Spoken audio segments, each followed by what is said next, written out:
اللهم اجعل في قلبي نورا۔ جب فرز نے محبت کا خون کیا، آج وہ رملہ اسرائیلیوں کے قبضے میں ہے، جہاں 800 سال پہلے سلطان صلاح الدین ایوبی نے صلیبیوں سے شکست کھائی تھی۔ رملہ جو بیت المقدس سے 10 میل دور شمال میں واقع ہے، اردن کے علاقے میں ہے۔ جون 1966 عیسوی کی عرب اسرائیل جنگ میں اسرائیلیوں نے اردن کے اس تمام علاقے پر قبضہ کر لیا تھا جو دریائے اردن کے مغربی کنارے پر اسرائیل کی سرحد تک پھیلا ہوا ہے۔ 10 برس گزر گئے ہیں، اسرائیلیوں نے یہ علاقہ خالی کرنے کے بجائے اس پر مکمل قبضہ کر لیا ہے اور کہا ہے کہ دنیا کی کوئی طاقت ہمیں یہاں سے نکال نہیں سکتی۔ انہوں نے رملہ کو اور اس تمام مقبوضہ علاقے کو اس وقت بھی قتل گاہ بنایا تھا جب انہوں نے اس پر قبضہ کیا تھا۔ یہ آج بھی قتل گاہ ہے۔ گزشتہ 1 سال سے رملہ میں جو مسلمان رہ گئے وہ اسرائیل حکومت کے خلاف مظاہرے کر رہے ہیں اور اسرائیلی انہیں ظلم و تشدد اور رائفلوں کی گولیوں سے خاموش کر رہے ہیں۔ اسرائیلیوں کی ہٹ دھرمی اور عربوں کے آپس کے اختلافات بتا رہے ہیں کہ اسرائیلی اس علاقے کو نہیں چھوڑیں گے۔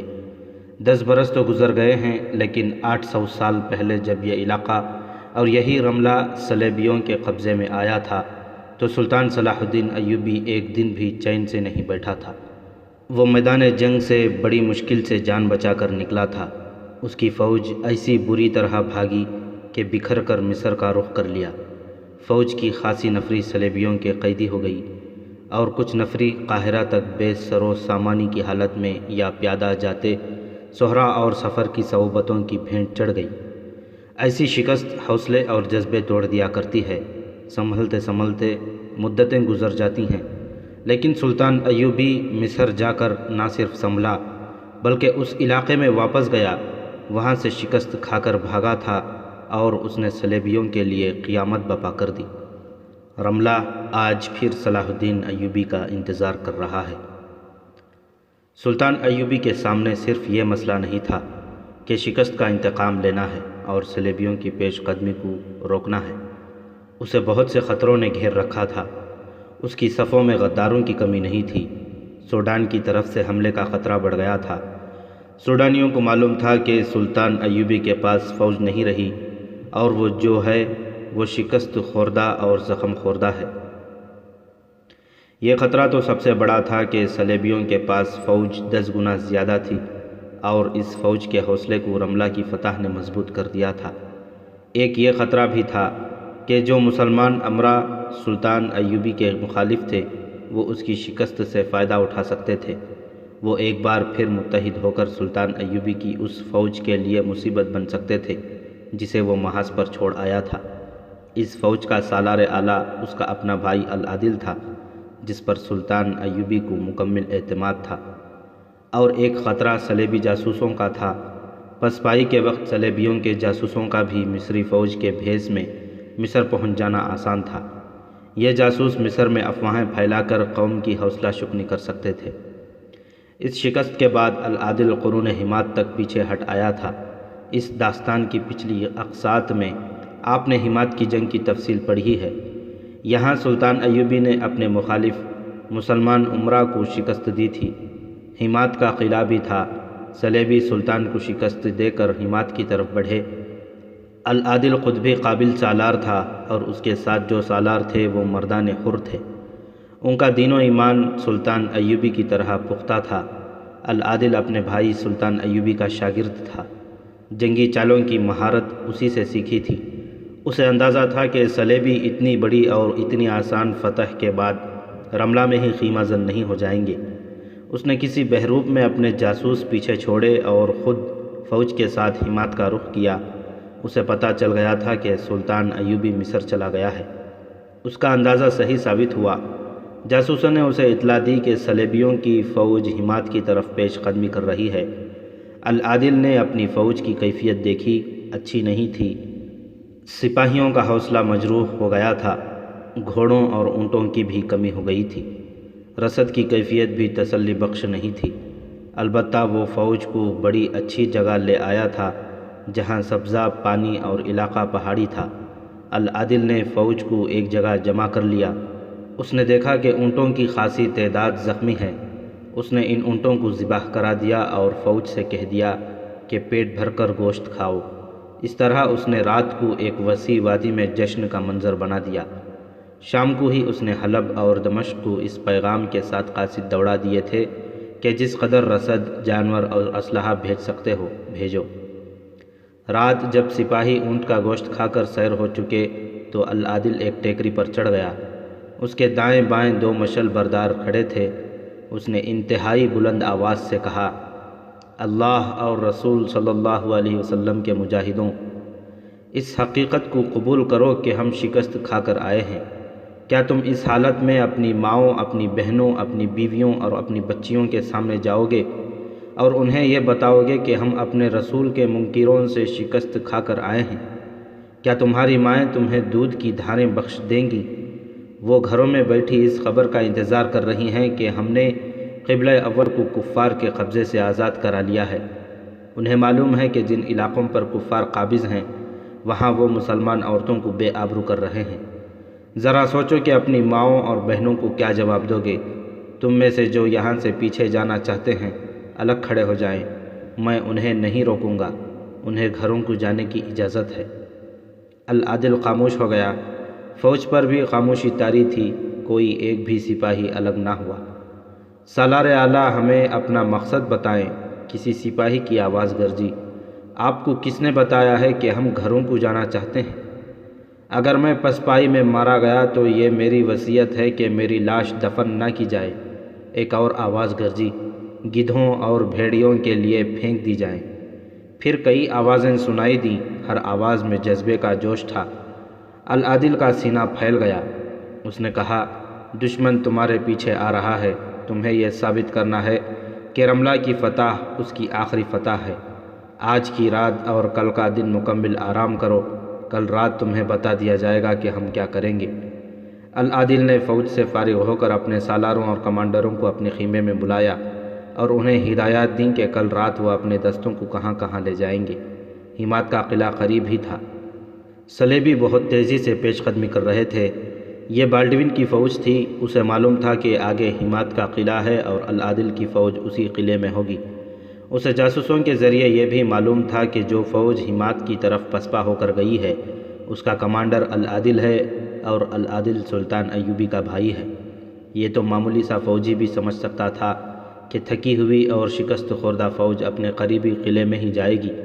چنانچہ صلیبی بادشاہ بالڈوین نے برق رفتار پیش قدمی کر کے ہمات کے قلعے کا محاصرہ کر لیا۔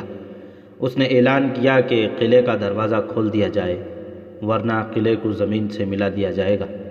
وہ اس خیال میں تھا کہ العادل کی فوج لڑنے کی حالت میں نہیں۔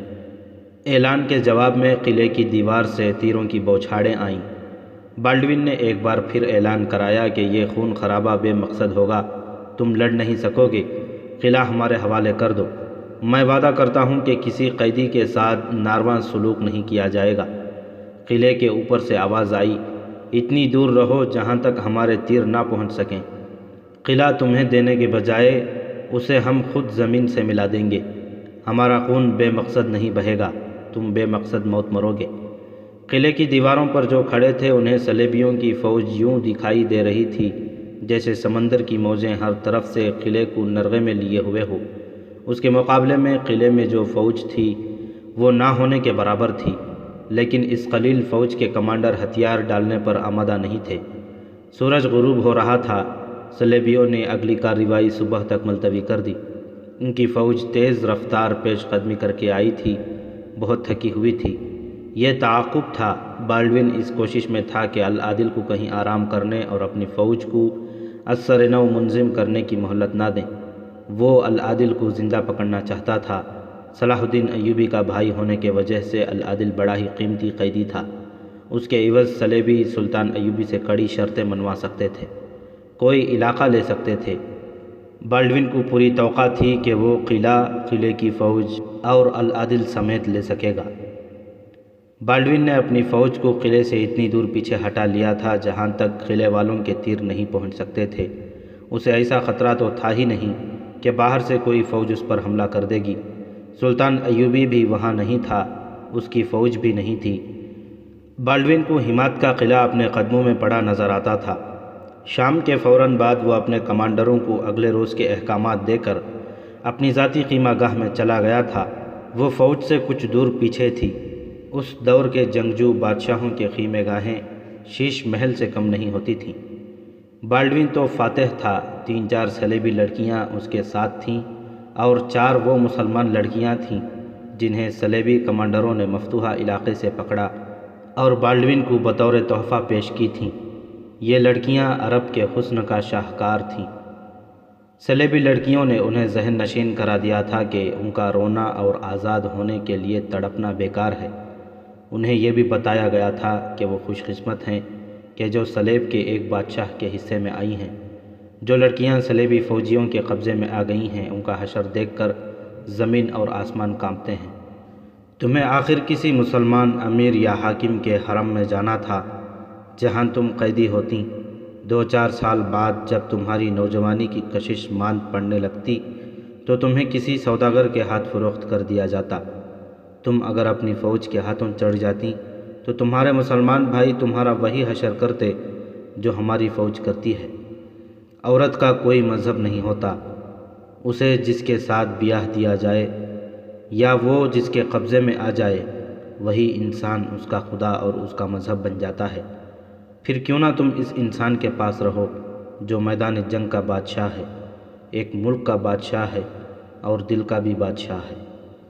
پہلے روز لڑکیاں بہت تڑپی تھیں۔ ان پر تشدد نہ کیا گیا، انہیں کوئی دھمکی بھی نہ دی گئی۔ بالڈون نے جب دیکھا کہ یہ نوجوان ہیں اور خوبصورت بھی ہیں تو اس نے اپنے ہائی کمان کے جرنیلوں سے کہا کہ ان لڑکیوں کو ٹریننگ دے کر بہتر طریقے سے استعمال کیا جا سکتا ہے۔ ایسی قیمتی لڑکیوں کو عیاشی کا ذریعہ بنا کر ضائع نہیں کرنا چاہیے۔ چنانچہ اس نے انہیں اپنے پاس رکھ لیا تھا، مگر اس سے یہ توقع نہیں رکھی جا سکتی تھی کہ وہ انہیں بیٹیاں بنا کر رکھے گا۔ اس نے ان کے ساتھ وہی سلوک کیا جس کی توقع تھی، لیکن انہیں اپنی قوم کی شہزادیوں جیسی اہمیت دی، انہیں سبز باغ دکھائے اور باتوں باتوں میں انہیں آسمان تک پہنچا دیا۔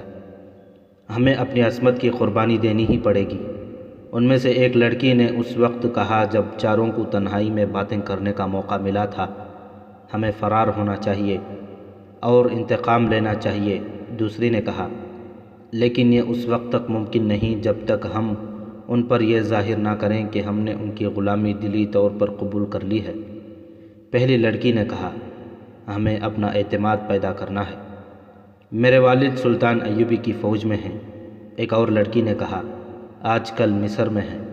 انہوں نے بتایا تھا کہ کافروں کی لڑکیاں اپنی قوم اور صلیب کی خاطر اپنی عزت کی قیمت دے کر ہمارے بڑے بڑے حاکموں کو صلیب کی وفادار بنا لیتی ہیں، کسی کو قتل کرنا ہو تو قتل کرا دیتی ہیں، ہماری فوج کے راز معلوم کر کے اپنے حاکموں تک پہنچاتی ہیں۔ میں جانتی ہوں، ایک اور لڑکی بولی، ان کی لڑکیاں وہی کام کرتی ہیں جو ہمارے مرد جاسوس دشمن کے ملک میں جا کر کرتے ہیں۔ وہ چپ ہو گئی، ادھر ادھر دیکھ کر رازداری سے بولی اگر ہم انہیں کہہ دیں کہ ہم ان کا مذہب قبول کرتی ہیں تو ایسا موقع پیدا ہو سکتا ہے کہ ہم اس بادشاہ کو قتل کر دیں، اور کچھ نہ ہوا تو فرار کا موقع پیدا کیا جا سکتا ہے۔ ایک لڑکی نے کہا جس رات بالڈون کی فوج نے حمایت کے قلعے کو محاصرے میں لے رکھا تھا اس سے 2 راتیں پہلے لڑکیوں نے پیش قدمی کے دوران صلیبی لڑکیوں سے کہہ دیا تھا کہ وہ ان کی باتیں سمجھ گئی ہیں اور وہ کسی وقت بھی مذہب تبدیل کر لیں گی۔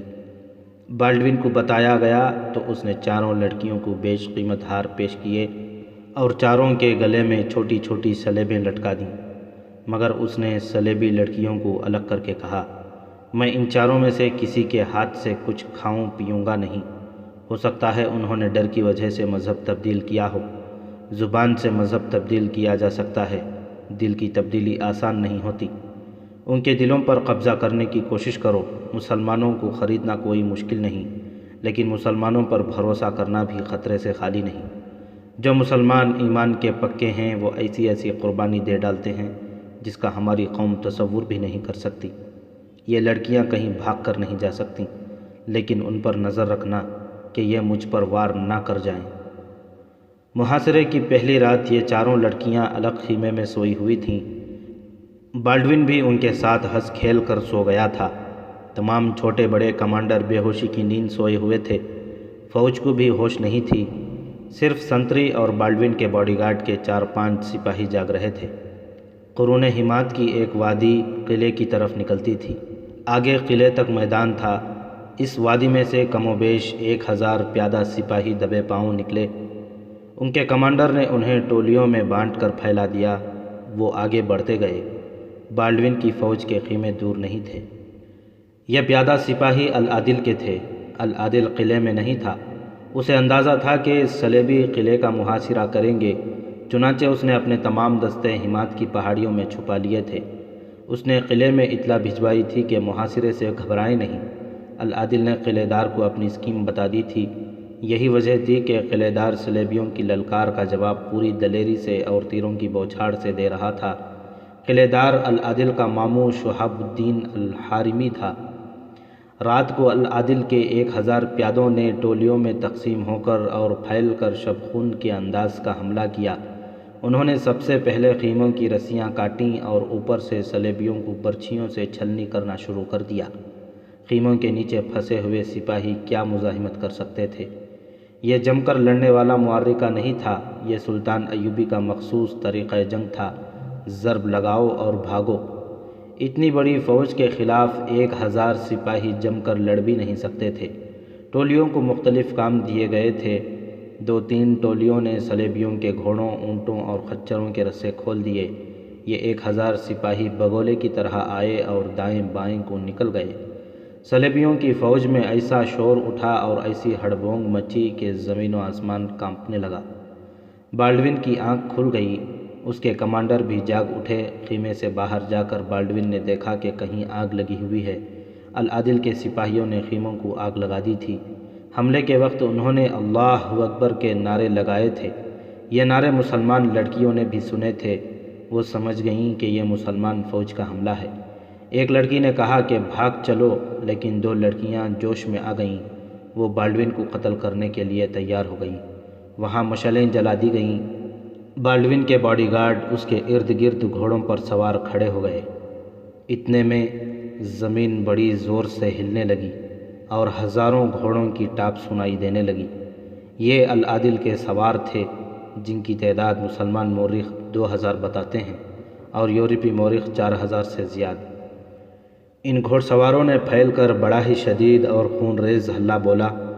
صلیبی مقابلے کی حالت میں نہیں تھے۔ انہیں ابھی معلوم ہی نہیں ہو سکا تھا کہ یہ کیا ہو رہا ہے اور حملہ آور کہاں سے آئے ہیں۔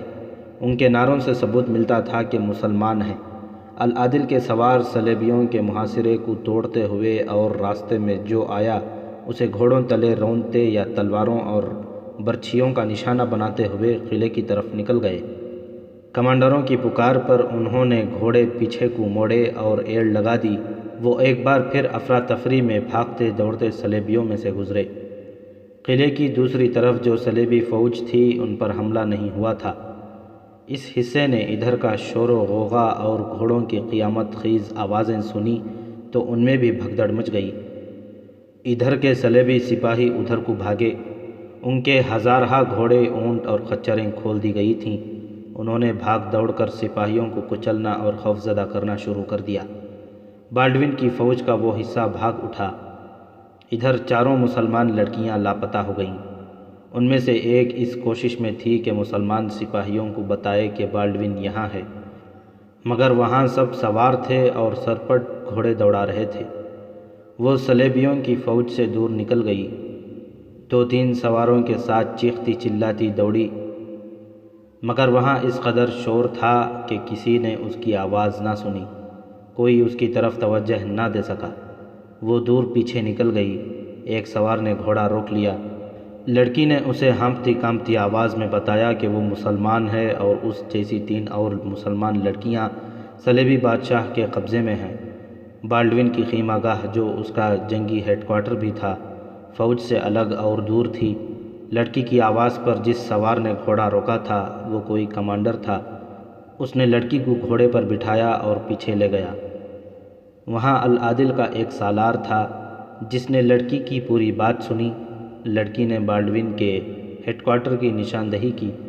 سالار نے وہاں شبخون مارنے اور بالڈون کو پکڑنے کے لیے 2 جیش تیار کیے اور خود ان کی قیادت کی۔ اس نے سرپٹ گھوڑے دوڑا کر بالڈون کے خیمہ گاہ کو گھیرے میں لے لیا۔ ان کے ساتھ جلتی ہوئی مشعلیں بھی تھیں۔ سالار نے بالڈون کو للکارا، خیموں کو آگ لگانے کی دھمکی دی، مگر وہاں بالڈون نہیں تھا۔ اس کے باڈی گارڈز بھی وہاں نہیں تھے۔ جو لوگ ہتھیار ڈال کر سامنے آئے ان میں ملازم، سلیبی اور 3 مسلمان لڑکیاں اور چند ایک سپاہی تھے۔ ان سب کو پکڑ لیا گیا۔ بالڈون کے متعلق پوچھا گیا مگر کوئی نہ بتا سکا کہ وہ کہاں ہے۔ اس وقت بالڈون گھبراہٹ کے عالم میں آگے چلا گیا تھا۔ اسے یہ معلوم ہو گیا تھا کہ یہ مسلمان فوج کا شبخون ہے، لیکن وہاں اس قدر بھگدڑ تھی اور اتنے زیادہ گھوڑے دوڑ رہے تھے اور زخمی ایسی بری طرح چیخ رہے تھے کہ صورتحال پر قابو پانا بالڈون کے بس کا روگ نہیں تھا۔ وہ واپس اپنے خیمہ گاہ کو چل پڑا۔ اس کے ساتھ باڈی گارڈز بھی تھے۔ وہ خیمہ گاہ سے ابھی دور ہی تھا کہ ادھر سے ایک سوار گھوڑا دوڑاتا آیا۔ گھوڑا اس کے سامنے روک کر بالڈون سے کہا کہ وہ کہیں چلا جائے، اپنی خیمہ گاہ میں نہ جائے، کیونکہ وہاں مسلمان فوج پہنچ چکی ہے۔ بالڈون نے وہیں سے گھوڑے کا رخ پھیر لیا۔ رات بھر العادل نے ضرب لگاؤ اور بھاگو کی کارروائی جاری رکھی۔ جب صبح طلوع ہوئی تو حماد کے قلعے کے ارد گرد سپاہیوں کی لاشیں بکھری ہوئی تھیں۔ ان میں زخمی بھی کراہ رہے تھے اور ان میں العادل کے شہیدوں کی بھی لاشیں تھیں۔ خچریں، گھوڑے اور اونٹ دور دور بکھرے ہوئے چر رہے تھے۔ وہاں بالڈون تھا نہ اس کی فوج۔ سلیبی اپنی رسد بھی پھینک گئے تھے۔ العادل نے اپنی فوج کو حکم دیا کہ وہ دشمن کا سامان اکٹھا کرے اور اس کے جانوروں کو پکڑے۔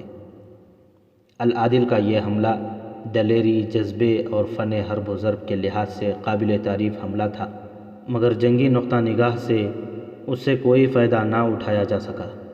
ضرورت یہ تھی کہ افراتفری میں بھاگتے ہوئے سلیبیوں کا تعاقب کر کے ان کی جنگی قوت کو مکمل طور پر تباہ کر دیا جاتا، پھر پیش قدمی کر کے اس علاقے میں داخل ہوا جاتا جو سلیبیوں نے فتح کر لیا تھا۔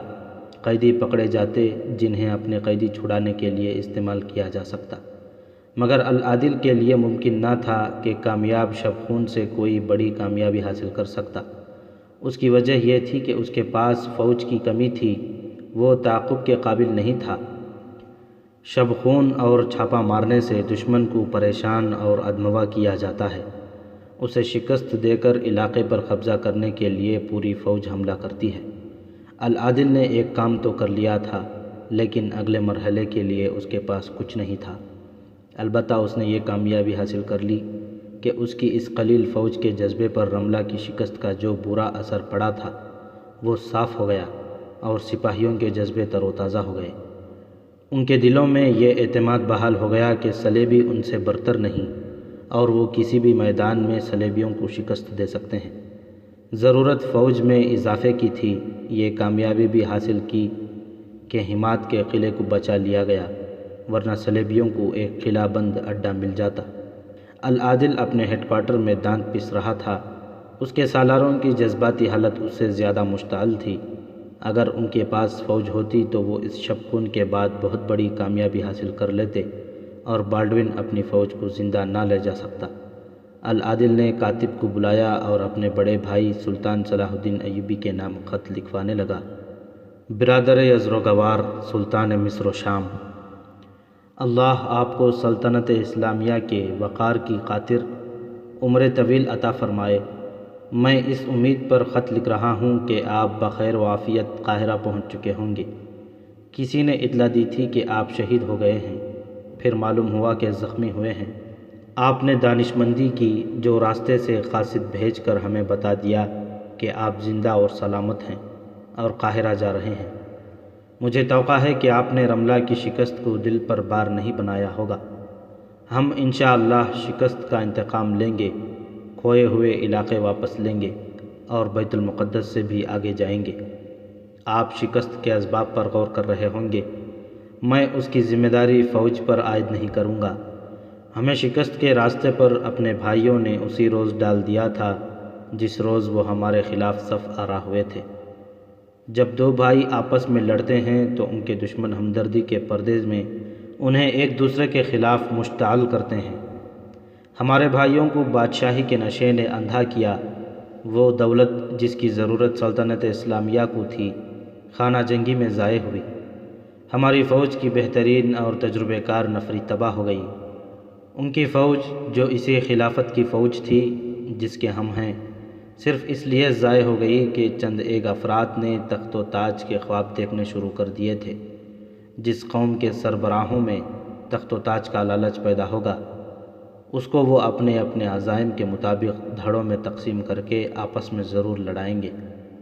ہمیں اس طرف بھی توجہ دینی پڑے گی کہ قوم دھڑوں اور گروہوں میں تقسیم نہ ہونے پائے۔ مذہبی فرقہ بندیاں ہی کیا کم تھیں کہ سلطانی کے حصول کے لیے قوم گروہوں میں تقسیم ہونے لگی۔ ہمیں شکست تک اسی فرقہ بندی نے پہنچایا ہے، مگر اس کی سزا آج سالاروں اور سپاہیوں کو مل رہی ہے۔ ہماری بہترین فوج خانہ جنگی میں ضائع ہوئی۔ اس کمی کو ہم نے نئی بھرتی سے پورا کیا اور شکست کھائی۔ میدان جنگ سے بے ترتیب جاگنے والے تمام نئے سپاہی تھے۔ میں نے اور میرے سالاروں نے رملہ کی شکست کے فوراً بعد ثابت کر دیا ہے کہ فوج نہیں ہاری۔ میرے پاس وہی پیادہ اور سوار نفری تھی جو آپ نے میری کمان میں دی تھی۔ آپ نے مجھے محفوظہ ریزرو میں رکھا، مگر میدان جنگ کی کیفیت اس قدر تیزی سے بدل گئی کہ مجھ تک آپ کا کوئی حکم نہ پہنچ سکا۔ یہ بھی پتہ نہ چلا کہ آگے کیا ہو رہا ہے اور میں آپ کی کیا مدد کر سکتا ہوں۔ پسپا ہونے والے ایک کمانڈر نے جو دائیں پہلو پر تھا، مجھے بڑی ہی تشویشناک اطلاع دی اور مشورہ دیا کہ میں اپنے دستے استعمال نہ کروں اور حملے کی لغزش نہ کروں۔ میں نے یہی بہتر سمجھا کہ کم از کم ان دستوں کو جو معرکے میں ابھی تک شریک ہی نہیں ہوئے بچا لوں۔ میں نے اپنے جذبات پر قابو پا لیا اور عقل سے کام لیا۔ میں نے حمایت کی طرف کوچ کا حکم دے دیا۔ میرے دستوں کا جذبہ کسی حد تک مجروح ہو گیا تھا۔ میں دعا کرتا رہا کہ دشمن میرے سامنے آئے اور میں اپنے دستوں کے جذبے میں جان ڈالوں۔ میں نے مخبر پیچھے چھوڑ دیے تھے۔ حمایت کے کوہستان میں مجھے مخبروں نے یہ قیمتی خبریں دیں کہ بالڈون میرے تعاقب میں آ رہا ہے۔ وہ اس غلط فہمی میں اپنی تمام تر فوج حمایت کے قلعے کو محاصرے میں لینے کو لے آیا ہے۔ میں قلعے میں ہوں گا، لیکن میں نے آپ کے طریقۂ جنگ کے عین مطابق کوہستان کے اندر دستے چھپا دیے تھے اور قلعے دار کو صورتحال اور اپنی متوقع چال کے متعلق تفصیلاً بتا دیا تھا۔ میری توقع اللہ نے پوری کی۔ بالڈون کی فوج پر جس کی قوت ہم سے 10 گنا زیادہ تھی، میرے جانباز جیشوں نے بڑا ہی دلیرانہ اور کامیاب شبخون مارا۔ یہ آپ کی اس فوج کا شبخون تھا جس کے متعلق تاریخ کہے گی کہ اس نے شکست کھائی تھی۔ میری خواہش ہے کہ یہ شبخون تحریر میں لا کر کاغذات میں رکھ لیا جائے تاکہ آنے والی نسلیں یہ نہ کہیں کہ شکست کے بعد قوم مر ہی جاتی ہے۔ اگر آپ وہ منظر دیکھتے جو اگلے روز کے سورج نے ہمیں دکھایا تو آپ شکست کے صدمے کو بھول جاتے۔ مجھے افسوس ہے کہ بالڈون میرے پھندے سے نکل گیا ہے، اسے پکڑا نہیں جا سکا۔ میں اس وقت ایک ٹیکری پر کھڑا کاتب سے یہ خط لکھوا رہا ہوں۔ مجھے حمایت کا قلعہ نظر آ رہا ہے، اس پر وحدت مصر و شام کا جھنڈا لہرا رہا ہے۔ قلعے کے ارد گرد صلیبیوں کی لاشوں کے علاوہ کچھ اور دکھائی دیتا ہے تو وہ ہزاروں گدھ ہیں جو لاشوں کو کھا رہے ہیں۔ آسمان سے گدھ اتر رہے ہیں، کہیں کہیں سے دھواں اٹھ رہا ہے۔ یہ آگ گزشتہ رات میرے چھاپہ ماروں نے لگائی تھی۔ بالڈون کی فوج جس افراتفری میں بھاگی ہے، اس سے میں وثوق سے کہتا ہوں کہ بالڈون جوابی حملہ نہیں کر سکے گا، تاہم میں اس کے لیے بھی تیار ہوں۔ اگر میرے پاس اتنے ہی دستے اور ہوتے جتنے اب ہیں تو میں صلیبیوں کا تعاقب کرتا اور شکست کو فتح میں بدل دیتا۔ میں آپ کو یقین دلاتا ہوں کہ میرے سالاروں اور کمانڈروں اور تباہ کار سپاہ کا لڑنے کا جذبہ تر و تازہ ہو گیا ہے۔ مجھے امید ہے کہ آپ آرام سے نہیں بیٹھے ہوں گے، فوج کے لیے بھرتی اور نئی تنظیم میں مصروف ہو گئے ہوں گے۔ آپ اطمینان سے تیاری کریں، میں چھاپہ مار جنگ جاری رکھوں گا، دشمن کو کہیں بھی آرام سے بیٹھنے نہیں دوں گا۔ اس طرح میں کسی علاقے پر قبضہ تو نہیں کر سکوں گا، البتہ آپ کو تیاری کا وقت مل جائے گا۔ میں نے دمشق بھائی شمس الدولہ کو پیغام بھیج دیا ہے کہ مجھے چند ایک دستے اور دیگر سامان بھیجے۔ حلب الملک الصالح کو بھی پیغام بھیج دیا ہے کہ معاہدے کے مطابق مجھے مدد دے۔ میں آپ کو اللہ کے بھروسے پھر تسلی دے رہا ہوں کہ میرے متعلق فکر نہ کریں، میں اور میرے سالار آپ کی خیریت اور سرگرمیوں کے متعلق جاننے کو بیتاب ہیں۔ اللہ ہمارے ساتھ ہے، اسی کی ذات باری سے مدد مانگتے ہیں اور ہم سب کو اسی کی طرف لوٹ کے جانا ہے۔ الملک العادل۔ العادل نے خط پڑھوا کر سنا، اس پر دستخط کیے اور قاصد کو دے کر قاہرہ کو روانہ کر دیا۔ قاہرہ کی فضا پر مایوسی کے بادل چھائے ہوئے تھے۔ سلطان صلاح الدین ایوبی وہاں پہنچ چکا تھا۔ شہر میں اور شہر کے مضافات میں یہی ایک آواز ابھرتی سنائی دیتی تھی، شکست شکست شکست۔ شکوک اور شبہات بھی ابھرنے لگے تھے۔ شکست جیسے حادثات اور ایسے واقعات جن کے متعلق لوگوں کو کچھ پتہ نہ چل سکے، ایسی فضا پیدا کر دیتے ہیں جس سے افواہیں پھلتی پھولتی اور پھیلتی ہیں۔ یہ عمل قاہرہ کے اندر بھی اور ارد گرد کے علاقے میں بھی شروع ہو گیا تھا۔ وہاں دشمن کے تخریب کار اور جاسوس بھی موجود تھے جو یورپ کے باشندے نہیں، مصر کے رہنے والے مسلمان تھے۔ اس کی انہیں اجرت ملتی تھی کہ لوگوں میں یہ مشہور کریں کہ صلیبیوں کے پاس اتنی جنگی قوت ہے جس کے سامنے دنیا کی کوئی فوج نہیں ٹھہر سکتی۔ سلطان ایوبی کی ہاری ہوئی فوج کے خلاف یہ مشہور کیا جانے لگا کہ بیکار اور عیاش فوج ہے، جہاں جاتی ہے لوٹ مار کرتی اور مسلمان خواتین کی آبروریزی سے بھی گریز نہیں کرتی۔ سلطان ایوبی کی جنگی اہلیت کے خلاف بھی باتیں شروع ہو گئیں۔ لوگ جس قدر سیدھے سادے ہوتے ہیں اتنے ہی زیادہ افواہوں اور جذباتی باتوں کو مانتے ہیں۔ مصریوں نے دہشت کو بھی قبول کرنا شروع کر دیا تھا۔ زیادہ تر دہشت وہ سپاہی پھیلاتے تھے جو اکیلے یا دو دو چار چار کی ٹولیوں میں مصر کی سرحد میں داخل ہو رہے تھے۔ یہ دیہات کے رہنے والے تھے جنہیں بھرتی کر کے اور تھوڑی سی ٹریننگ دے کر میدان جنگ میں لے جایا گیا تھا۔ العادل نے ٹھیک لکھا تھا کہ بادشاہی کے لالچی مسلمان امراء اپنی اور سلطان ایوبی کی فوج کو خانہ جنگی میں ضائع نہ کرا دیتے تو نئی بھرتی کو میدان جنگ میں لے جانے کا خطرہ مول نہ لیا جاتا۔ ایک غلطی بھرتی کرنے والے چند ایک حکام نے کی تھی، جو یہ تھی کہ فوج میں کشش پیدا کرنے کے لیے انہوں نے بھرتی ہونے والوں کو مال غنیمت کا لالچ دیا، جبکہ ضرورت یہ تھی کہ انہیں جہاد کے فضائل اور اغراض و مقاصد بتائے جاتے اور بتایا جاتا کہ ان کا دشمن کون ہے، کیسا ہے اور اس کے عزائم کیا ہیں۔ یہ سپاہی پا پیادہ بھی آ رہے تھے، اونٹوں اور گھوڑوں پر بھی آ رہے تھے۔ جب کوئی سپاہی کسی آبادی میں داخل ہوتا تھا، لوگ اسے گھیر لیتے، کھلاتے پلاتے اور میدان جنگ کی باتیں پوچھتے تھے۔ یہ گوار سپاہی شکست کی خفت مٹانے کے لیے اپنے کمانڈروں کو نااہل اور عیاش ثابت کرتے اور صلیبی فوج کے متعلق دہشت ناک باتیں سناتے تھے۔ بعض کی باتوں سے پتہ چلتا تھا جیسے صلیبیوں کے پاس کوئی معقوف الفطرت قوت ہے جس کے زور پر وہ جدھر جاتے ہیں صفایا کرتے جاتے ہیں۔ ایسے مورخوں کی تعداد زیادہ تو نہیں، لیکن دو تین نے، جن میں ارنول قابل ذکر ہے، لکھا ہے کہ صلیبی ایک خفیہ ہتھیار لائے تھے اور یہی ان کی فتح کا باعث بنا تھا۔ تاریخ کے متعلق تحریروں میں اس خفیہ ہتھیار کا آگے چل کر کوئی ذکر نہیں ملتا۔ قاضی بہاؤالدین شداد کی ڈائری میں جو عینی شہادت ہے، ایسے کسی ہتھیار کا ذکر نہیں۔ اس دور کے دیگر وقائع نگاروں اور کاتبوں کی تحریریں بھی اس پراسرار ہتھیار کے متعلق خاموش ہیں۔ غالباً یہ ہتھیار اس پروپیگنڈے کا ایک خیالی ہتھیار تھا جسے مصر اور دیگر مسلمان علاقوں میں صلیبیوں کی دہشت پھیلانے کے لیے کیا گیا تھا۔ ہو سکتا ہے اس کے بہت زیادہ ذکر سے مورخوں نے اسے حقیقی سمجھ لیا ہو۔ یہ خفیہ ہتھیار دراصل پروپیگنڈا تھا جس کا مقصد یہ تھا کہ قوم کی نظروں میں فوج کو ذلیل و رسوا کر دیا جائے تاکہ سلطان ایوبی کی فوج قوم کے تعاون اور نئی بھرتی سے محروم ہو جائے۔